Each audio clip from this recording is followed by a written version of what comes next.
sisi tumesikia na nyinyi mumesikia. Wengine ni marafiki yetu, wengine tulikuwa na wao kwa kazi, wengine watarajia hapo mbele.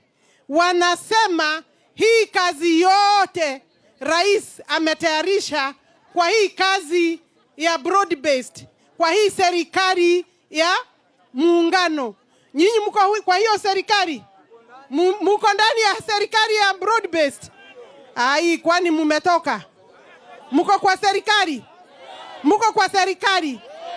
Kuna wale wamesema hapo mbele watakuja kuweka break ati kwa hiyo kazi wakipitia kwa wananchi. Mtaruhusu hawa watu? Kwa hivyo ni tuseme kazi bila? Kazi bila? Kazi bila? Tuendelee bila? Makao bila?